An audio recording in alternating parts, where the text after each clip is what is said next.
Welcome back to Open Line. We're talking about financial inclusion in Nashville and Davidson County. What can be done for the people who have not prospered during this time of tremendous growth in our area? Greg is on the line. Let's go to Greg. Hello, Greg. Hey, thanks for taking my call, guys. Yes. Hey, yeah, I kind of just put everything kind of all together, just kind of cross the T's and dot the I's and stuff. But, if we started with the education, the last callers are really right on as far as education problem and people just not being educated to know how to manage their money and things. It's kind of like a suggestion I would have if I was in your guys' position to actually make decisions or to actually have the control to make changes, is that we don't have a state income tax, but our federal government taxes us and then in turn gives it back to the state. But when the government gives it back to the state, there's always strings attached to where we have this whole Common Core garbage with education where we're not being really educating children at all. And with the credit card issue, if possibly, how about if we were to encourage people to use cash more often? So take like businesses, when you pay with a credit card, a business has to pay an extra 3 or 4% towards a credit card company. And if we were to eliminate that and people were to start using more cash when they purchase things, for the children that don't know what interest is and debt is and all that stuff is, if they're paying with cash, they would have to pay and buy what they have with what they have. They'd also learn how to add and subtract. Right. Our education system's not teaching them how to do. The businesses would benefit because they're not going to be paying the credit card companies an extra 3 to 4%. Right. So therefore, perhaps the businesses could start lowering their prices so it's not so expensive for the average person to live. So incentivize paying with cash. Is a cash is how this country began. It's how it started. Credit cards is what's destroyed the country because people don't know. They're like that poor guy that went to school and he's paying all this money in interest just to pay off his education. So if we could focus things towards encouraging businesses and people to use more cash, I think that would really turn All right, things let's around. talk about that. Thanks, Greg. Thanks for the call. What do you think about what he's saying there? Can we incentivize that? Yeah, I mean, I think that's really it's an interesting concept. I mean, I don't know how the government would incentivize that. That is a macroeconomic question if I've ever heard one. I know that there are a lot of private businesses that will give discounts to customers that use cash instead of using a card. To Greg's point, absolutely the business benefits because they don't have to pay the credit card fee. From a government standpoint, it would be a tricky proposition for the government to start incentivizing cash transactions. Right. All right, we want to get into the recommendations. So you came back in October with recommendations, and let's just kind of go through them because I think they're interesting. First, we put them up 2 at a time here, and the first is really one we've been talking about: financial curriculum across metro schools. And we'll get to the other one later, reduce barriers. But when we're talking about this financial curriculum across metro schools, Dr. Sean Joseph was part of this committee. What tangibly is going to be done? So, I mean, Dr. Joseph deserves an enormous amount of credit for in that subcommittee identifying that the state sets kind of curriculum guidelines, but when it gets down to individual school systems, those school systems kind of get to define what is actually being taught in the school system itself.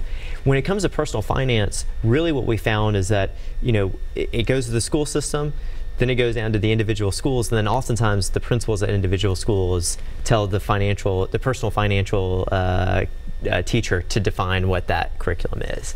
So it was very broad. There wasn't one type of curriculum that's being taught. You could have literally 2 or 3 or 4 or 5 personal finance teachers teaching completely different completely different curriculum, completely different styles and methods. And Dr. Joseph said, we want there to be some type of curriculum that's a standard that we can point to, that then we can ensure accountability for students, that we want students to understand personal finance coming out. So Dr. Joseph has recommended that MMPS kind of form a steering committee, if you will, of education professionals, the curriculum folks at MMPS, the Federal Reserve Bank of Atlanta, their Nashville branch, Jackie Morgan, who is also an advisory committee member, who's widely regarded as an expert in this field.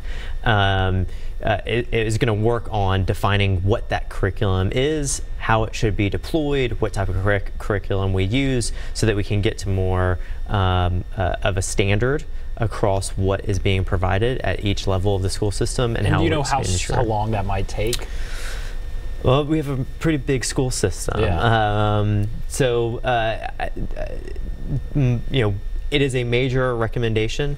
The mayor has charged us with prioritizing some of the more major recommendations.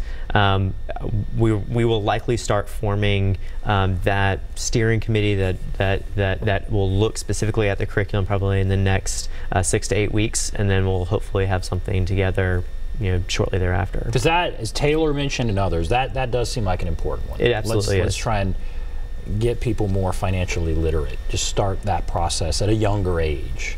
The other one, forming a public-private partnership that reduces barriers to access workforce or post-secondary attainment. So what does that mean? Reduce barriers to the workforce. Yeah, so when we looked at, and actually my colleague Ashford Hughes, who's the mayor's senior advisor for workforce diversity and inclusion, he and I work very closely together on a number of different projects. But when we looked at kind of barriers to access to workforce development, there are two of the biggest ones, and the mayor has already started working on the first one, which is transportation. We need a robust transportation system that can get people from point A to point B and then to point C. And we need to be able to do it efficiently and effectively and quickly, and in a way that doesn't necessarily impact someone's pocketbook too drastically. But that is a major barrier, transportation. We worked with Brookings Institute on a number of their key recommendations. We analyzed the data, and it is a big barrier. If you have individuals that are in Pseudocum Napier or in Cheatham Place or Casey Place or any of the areas that are in the downtown core, accessing jobs that are at Nissan or at the outer reaches of the county is almost impossible. Right. With our current transportation system, which is the reason why the mayor has made transit a major cornerstone of her administration. The second is childcare. That is the other single biggest barrier that people face is affordable childcare. That goes for post-secondary education and workforce development. We need access to high-quality pre-K, and my other colleague Laura Moore, the mayor's senior advisor for education, is working on that with her committee as well. But the private-public partnership is key to this.